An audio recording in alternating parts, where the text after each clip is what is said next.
வணக்கம். இன்றைக்கி கீதா சமையலறையில் நம்ம பார்க்க போகிறது கல்யாண வீட்டு ரவா கேசரி எப்படி பண்ணலாம் அப்படின்னு தான். கல்யாண வீட்டில் ரவா கேசரி ரொம்ப டேஸ்ட்டாகவும் இருக்கும், அதோட டெக்ஸ்சர் ரொம்ப நல்லாயிருக்கும். ஸோ அதே மாதிரி நம்ம வீட்டில் பண்ணலாம். ஸோ அதே மாதிரி பண்ணுறதுக்கு குட்டி குட்டி டிப்ஸ் தர்றேன். ஸோ வீடியோவை ஸ்கிப் பண்ணாமல் பாருங்கள். ஸோ முதல்ல பேனை ஹீட் பண்ணிவிட்டு 1 ஸ்பூன் நெய் ஊற்றிக்கோங்க. அடுத்து தேவையான அளவு முந்திரி பருப்பு போட்டு நல்லா வறுத்து எடுத்துக்கோங்க. ஸோ முந்திரி பருப்பு ஓரளவு ஃப்ரை ஆனதுக்கப்புறமா ட்ரை கிரேப்ஸ் போட்டுக்கோங்க. ஸோ உங்களுக்கு ட்ரை கிரேப்ஸ் பிடிக்கல அப்படின்னா நீங்கள் ஆட் பண்ண அவசியம் இல்லை. ஸோ இதையும் சேர்த்து அந்த நெய்யிலே நல்லா வறுத்துக்கோங்க. கிரேப்ஸ் நல்லா உப்பி வந்துருச்சு. ஸோ இப்போ தனியாக எடுத்து ஒரு பவுலில் வச்சுக்கலாம். ஸோ அடுத்து அதே நெய்யிலேயே 1 கப் ரவா போடுறேன். ஸோ ரோஸ்டடு ரவாவாக இருந்தாலும் பரவாயில்ல, நீங்கள் ஒரு தடவை நெய்யில் வறுத்துக்கோங்க, அப்போ தான் நல்லா வரும். ஸோ ரவை ரொம்ப கலர் சேஞ்ச் ஆகணும்னு கிடையாது, நல்லா உதிரி உதிரியாக வர்ற அளவுக்கு நல்லா வறுத்து எடுத்து வச்சுக்கோங்க.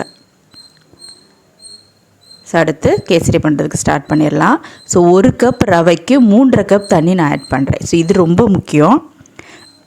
நீங்கள் 2.5 கப் வச்சிங்க அப்படின்னா ஒரு மாதிரி கட்டி ஆயிரும் கொஞ்சம் நேரத்தில். ஸோ 3.5 கப் தண்ணி வைங்க. ஸோ அடுத்து தேவையான அளவு உப்பு, இது அந்த டேஸ்ட்டை என்ஹான்ஸ் பண்ணுறதுக்காக. அடுத்து அதே தண்ணியில் 1 ஸ்பூன் நெய் சேர்த்துக்கோங்க. நெய் இல்லைனாலும் நீங்கள் எண்ணெய் கூட சேர்த்துக்கலாம். ஸோ இப்போ நல்லா கொதிச்சிருச்சு. இப்போ ரவை ஆட் பண்ணலாம். ரவை கொஞ்சம் கொஞ்சமாக ஆட் பண்ணுங்கள். ஸோ மொத்தமாக போட்டிங்கன்னா கட்டி விழுந்துடும். ஸோ ஆனால் நம்ம 3 டம்ளர் தண்ணி ஊற்றுனதுனால நம்மளுக்கு அந்த கட்டி விழவே செய்யாது. ஸோ இருந்தாலும் நீங்கள் கொஞ்சம் கொஞ்சமாக சேருங்க. ஸோ பார்த்திங்கனாலே தெரியும். ஏன்னா ரவை எந்த அளவுக்கு நல்லா வேகுதோ அந்த அளவுக்கு நம்மளுக்கு அந்த கல்யாண வீட்டு ரவா கேசரி டெக்ஸ்சர் கிடைக்கும். ஸோ அதுக்கு கண்டிப்பாக 3.5 கப் தண்ணி தேவை. ஸோ இது நல்லா இன்னும் வேகட்டும். ஸோ இப்போ ஃபுட் கலர் ஆட் பண்ணிக்கலாம். ஸோ நான் லெமன் எல்லோ ஆட் பண்ணுறேன். உங்களுக்கு என்ன கலர் விருப்பமோ அதை சேர்த்துக்கோங்க. நம்ம கம்மியாக தண்ணி ஊற்றுறோம் அப்படின்னா ரவை வேகாது, சீக்கிரமாகவே கட்டி ஆயிரும். ஸோ 3.5 கப் வச்சதுனால இப்போ பார்த்தீங்கன்னா தெரியும் ரவை எப்படி வெந்திருக்குதுன்னு. ஸோ இன்னமுமே கன்சிஸ்டன்சி எப்படி இருக்குதுன்னு பாருங்கள். இது கம்மியாக தண்ணி ஊற்றிருந்தோம் அப்படின்னா இந்நேரத்துக்கு ரொம்ப கட்டியாக இருக்கும். ஸோ இப்போ நல்ல ரவை வெந்துருச்சு. சுகர் 1 கப் நான் சேர்க்குறேன். சுகரையுமே கொஞ்சம் கொஞ்சமாக சேருங்க. ஸோ மொத்தமாக போட்டிங்கன்னா சட்டுன்னு கட்டி விழுந்துடும். கட்டி விழாமலே பார்த்துக்கோங்க. கட்டி விழாமல் கிண்ணா தான் டேஸ்ட்டு அந்த ரவையில் எல்லா பார்ட்லேயுமே டேஸ்ட்டு ஒரே மாதிரி இருக்கும். ஸோ கட்டி விழுந்ததுக்கப்புறம் நம்ம அதை அந்த கட்டியை உடச்சி விட்டனாலுமே அந்த டேஸ்ட்டு கிடைக்காது. அதனால் கட்டி விழாமல் பார்த்துக்கோங்க. ஸோ அதுக்கு கண்டிப்பாக தண்ணி நிறையா தேவை. இப்போ கொஞ்சம் கொஞ்சமாக சுகர்லாம் ஆட் பண்ணிட்டு இது நல்லா மிக்ஸ் பண்ணிக்கோங்க. ஸோ இப்போவும் பார்த்திங்கன்னா கட்டி விழவே இல்லை நம்மளுக்கு. ஸோ அதே மாதிரி தான் இருக்குது. ஓகே, சுகர் நல்லா இப்போ ஓரளவு கட்டி ஆயிடுச்சு.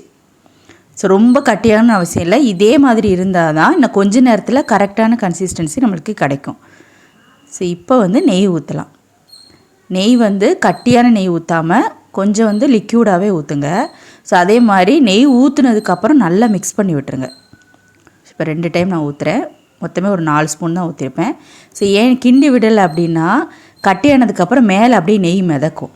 ஸோ அதனால் நெய் எல்லா இடத்துலையும் படுற மாதிரி நல்லா மிக்ஸ் பண்ணிடுங்க.